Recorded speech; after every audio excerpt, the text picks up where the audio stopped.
Welcome back to the guitar department. We are back from our holiday break. Happy New Year. I hope you guys all had a great holiday season. Today, on this episode, we're going to be talking about the song Highway to Hell by AC/DC. We're going to go over the Phrygian Mode, continuing our segment on the major scale modes.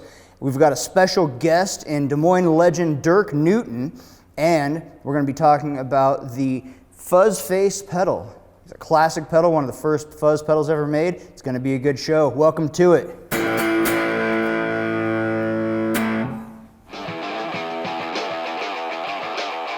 The song Highway to Hell by AC/DC is basically made up of four chords. We've got an A, a couple different versions of D. We're going to talk about which version to use when. A G chord that generally doesn't use the middle finger. In fact, he plays it a little differently than I am. But the trick here is to mute the A string. And then a little bit later in the song, we've got an E power chord. So it's a pretty basic format. And here's how it starts. You're going to place your pointer finger on the second fret of the third and fourth strings. And you're just going to play the fifth, fourth, and third strings to make an A power chord. So 0 on the A string, and then 2 and 2 on the D and G strings.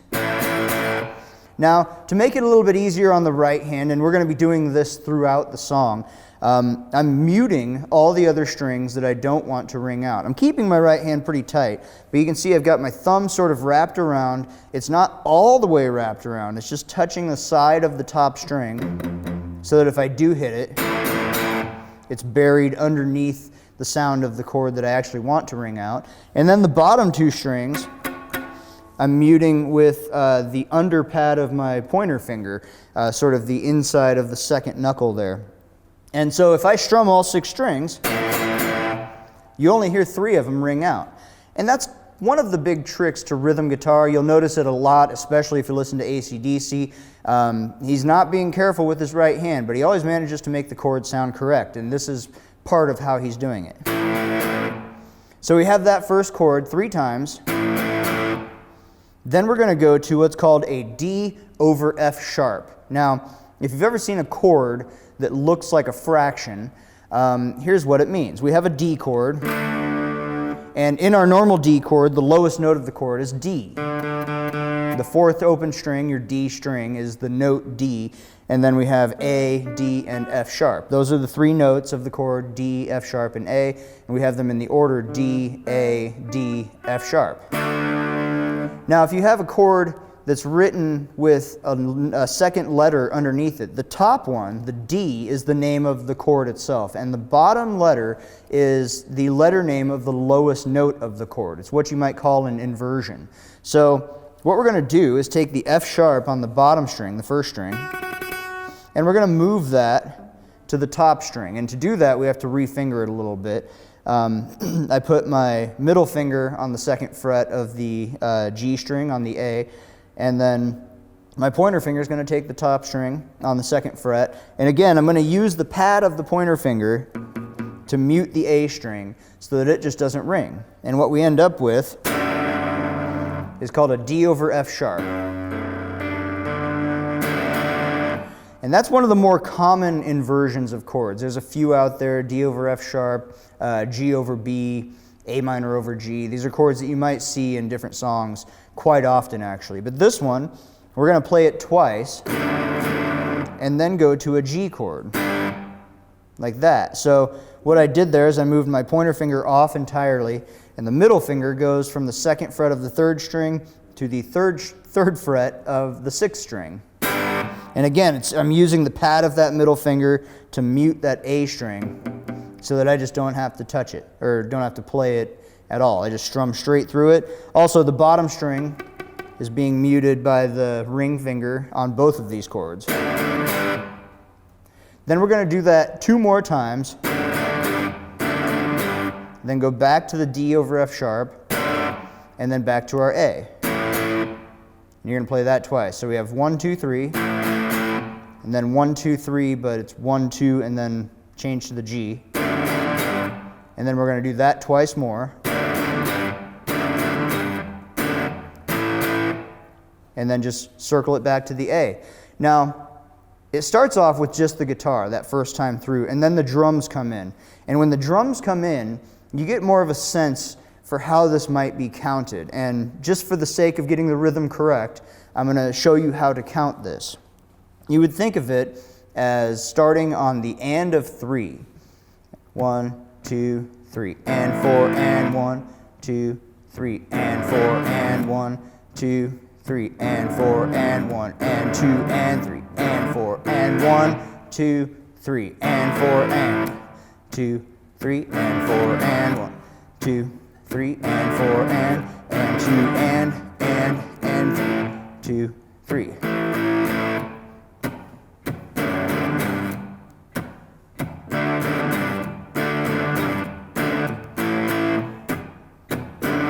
Now, he doesn't actually do the string scraping like I'm doing in between. I'm doing that just to keep the rhythm.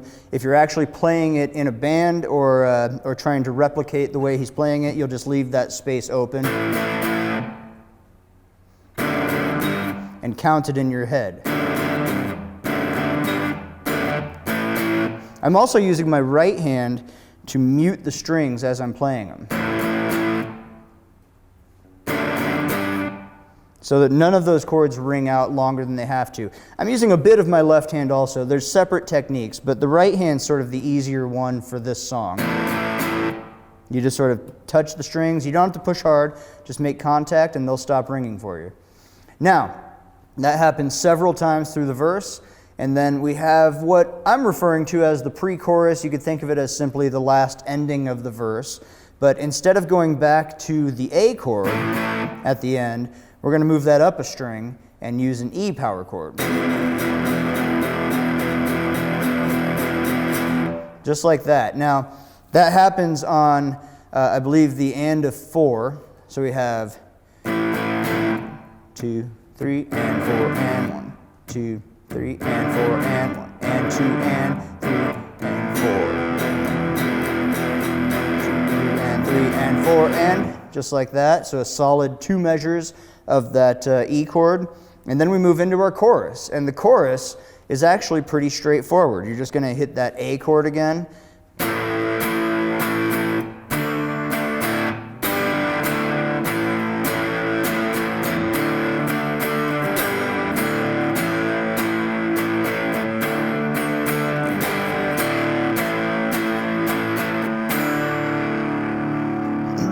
Now, to break that down a little bit, we start on the A chord, and this time I'm flattening a little bit further so I can get that second string in. A little hard to hear underneath the type of distortion that I have, but Angus Young plugs directly into a Marshall amplifier, a Marshall JCM 800, so if you have that cranked up, you'll definitely hear that, that higher end. And you're going to hit that 1, 2, 3, and 4. And then on the and of 4, you're going to switch to a D chord. So 1, 2, 3, and 4, and. Like that. 1, 2, 3, and 4, and 2, and. Like that. And then you're going to go just like that. Now, the way it's written, they have a 3 and then a strum on the G chord. Like that. Honestly, if you miss that 3, that standalone note, it actually still sounds okay. But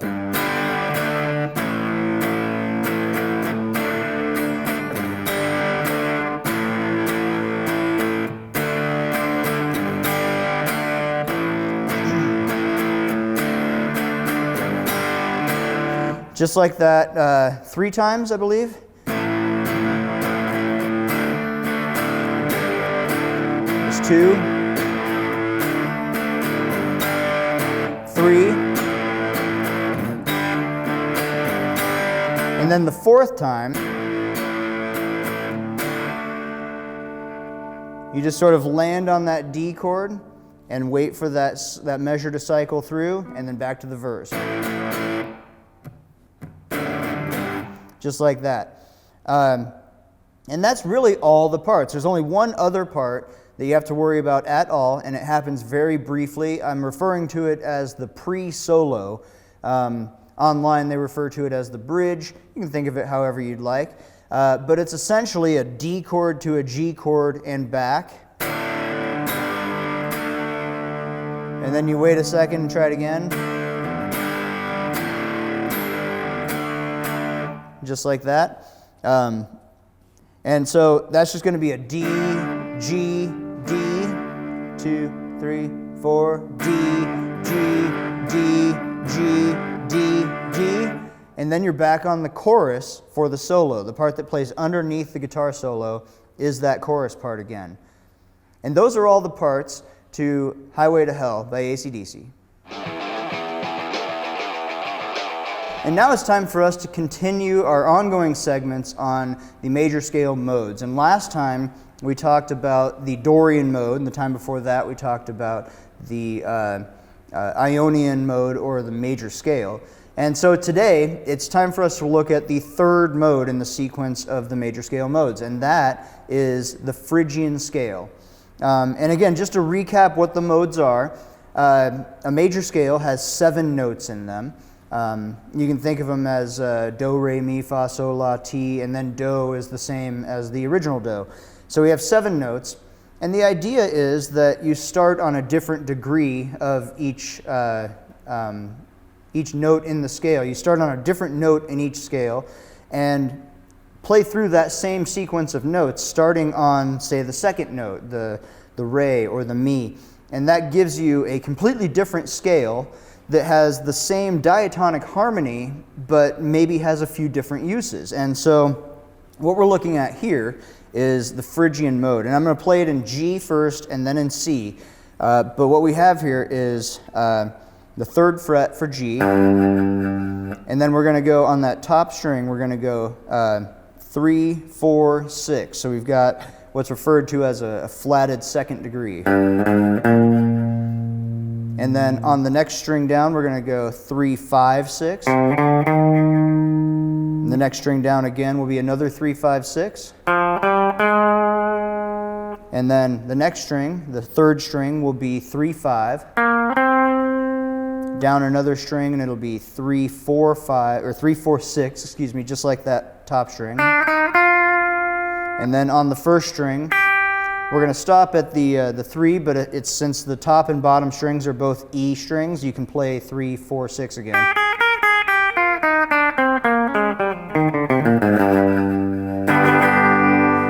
And now, this can be thought of as the a 3 scale in relation to, since we're in G, it would be an E flat major scale.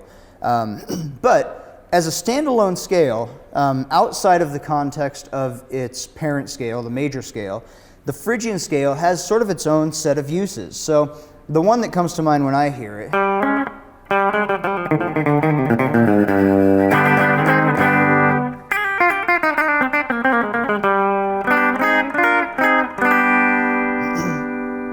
so it has this sort of almost like a built-in Spanish sound. And of course, if you go to Spain or Mexico or any of these different places, you'll hear all sorts of different kinds of music. This doesn't absolutely encapsulate them, but what it brings to mind for me is watching like an old movie or a TV show where they want you to think that the cast has gone somewhere like Spain or Mexico, where they speak Spanish and listen to a more Spanish type of music. And what you would see in that case is a plane flying into an airport with some palm trees and this in the background.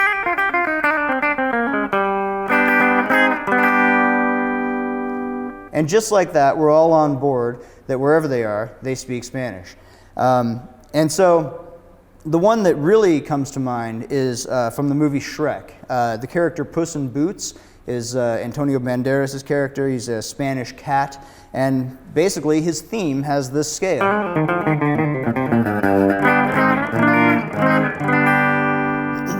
And it just sort of has a built-in, maybe flamenco type sound to it.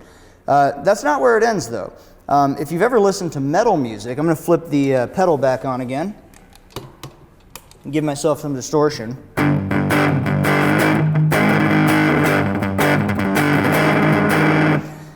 A lot of metal players like that sort of half-step movement, where it's from the root of whatever key you're in, and you just move it up 1 fret. It's actually the same harmony that I was playing earlier, but it's going to be in a more power chord sense.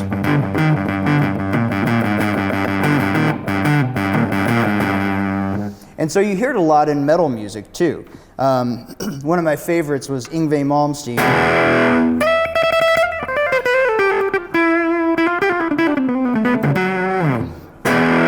Just this sort of almost built-in neoclassical sound, sort of exotic sounding. That's how it's played in G. I'm going to show you how to play it in C real quick. We're going to move down a string, and this is going to be our shifting pattern. We're going to start on the 3rd fret. And again, you can move these patterns to wherever you need. Just keep in mind that they're going to be based on whatever the root is. And in this case, on the 3rd fret, that's where C is, so this will be a C Phrygian scale. If you moved it to, say, D, it would become a D Phrygian scale. So we're going to go 3, 4, 6 again. Then 3, 5, 6 on the next one. Down to the 3rd string, we'll go 3, 5. And we're going to play 6 also, but I'm going to shift to my pointer finger. And that's going to put me in position to play the rest of the scale in the 6 through 9 position. So the 6 with the pointer, and then the ring finger on 8. And then the next string will be 6, 8, 9. And then the last string will be 6, 8 again. And of course you could add that 9 in there because it does have that flatted 2nd degree.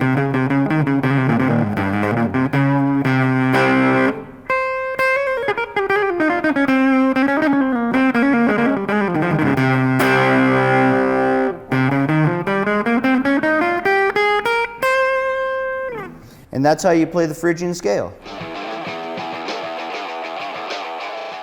How you doing, everybody? This is Lick of the Week. I'm Dirk Newton, and I'm supposed to be some kind of legendary being or something. But anyway, it's Lick of the Week. I find that I'm not a very highly technical guitar player, so I incorporate a lot of open notes and a lot of open strings with hammer-ons, pull-offs, and such. And it actually looks a lot more fancy than it actually is. So anyway, there's a couple of different things that I utilize. One is if you're in the key of A, you go up to the 6th fret.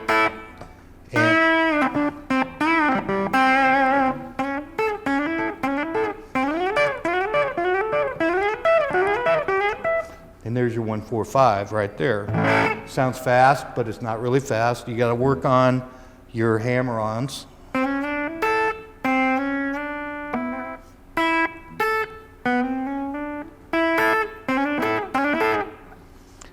You'll find that a good player can play this stuff slow. A bad player like me has to have his crutch of speed and a little Vaseline. So you got that. You can use that in a...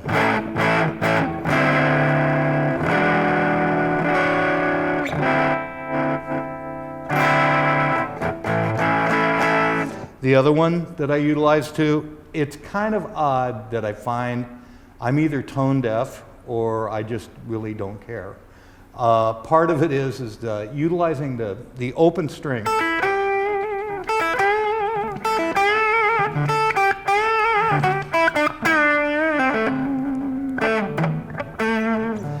It's okay to let go. You know, let go of the string. Go with your feeling. Go with your gut.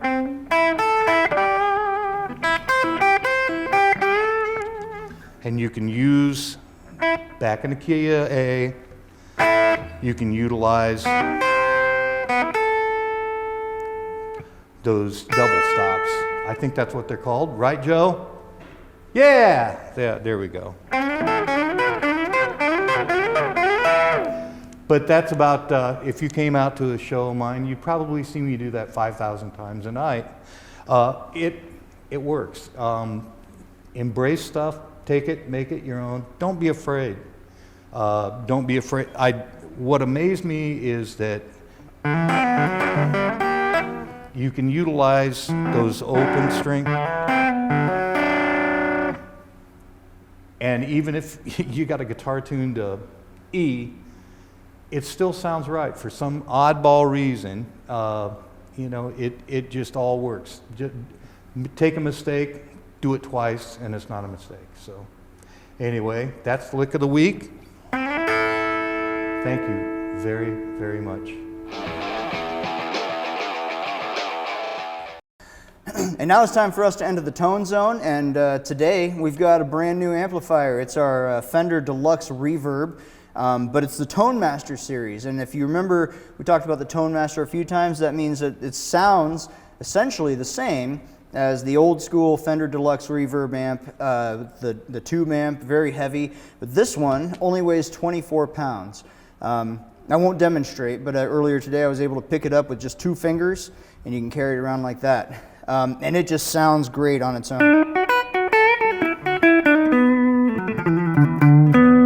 And that's a little neck pickup. Here's the bridge.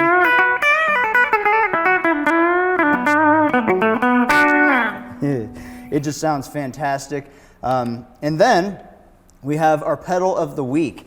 And this week we are looking at the Dunlop Fuzz Face. Now, 1966 rolls around. Everybody's working out how to get this distorted sound that's sort of taking over the industry. And Fuzz Face here comes out with the Geranium Fuzz. This one is actually a silicone fuzz face. Geranium is not the easiest substance to work with. When it warms up, it heats up. It sounds a little different than when it's cold, when you first plug it in. A little bit more unpredictable. So the modern versions are mostly silicone, which is a little bit easier to deal with and a little bit more predictable. So let me click it on. Again, here is our clean signal. If I click this on,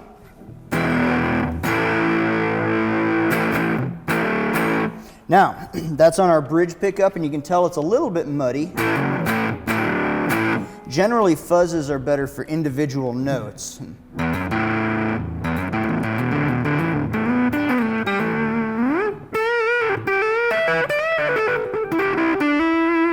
You switch that to our bridge pickup.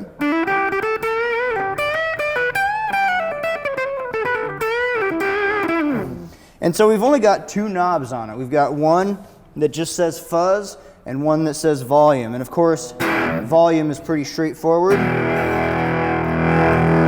There it is, cranked all the way. I'm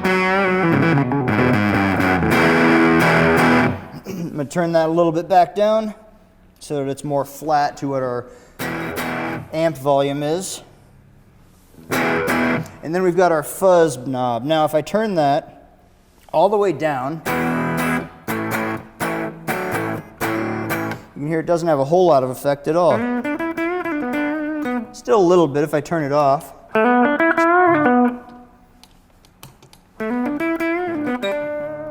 So we've got a little bit of fuzz in there, not much. I'm going to switch that to the 9 o'clock position.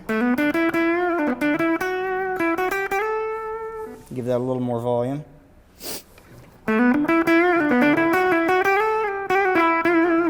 There's a little bit of classic, early classic rock fuzz. I'm going to take that up to 12 o'clock. And it really starts to enter that, that sort of classic Hendrix sound.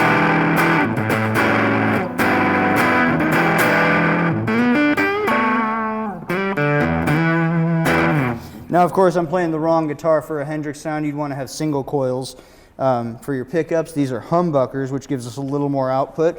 But now I'm going to take that up even more and put it at the 3 o'clock setting.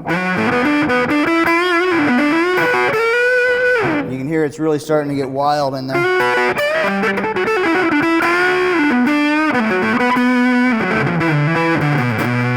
It's a great sounding classic sort of fuzz. Let's go ahead and crank it all the way up. Didn't have much left to go.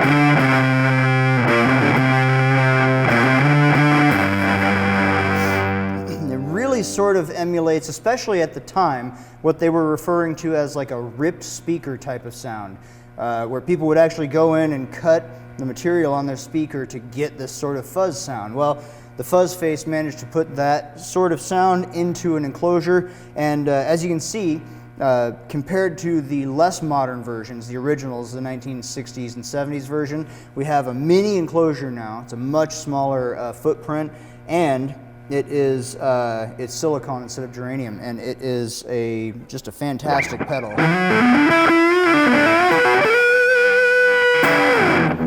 The Dunlop Fuzz Face, our pedal of the week. Well, that's it for the guitar department. Thank you very much for tuning in. I want to thank Riemann Music for giving us a place to shoot this show, as well as supplying our pedal of the week, the Fuzz Face, this new amp, the Tone Master Deluxe Reverb, and of course our Fender Blues Junior that we've been using, and this beautiful Jackson opening model. And I want to thank producer Bryce Jarrett, and of course the man himself, Dirk Newton, for being here. Thank you very much. Thank you. And now to play us out, here's a 12-bar blues.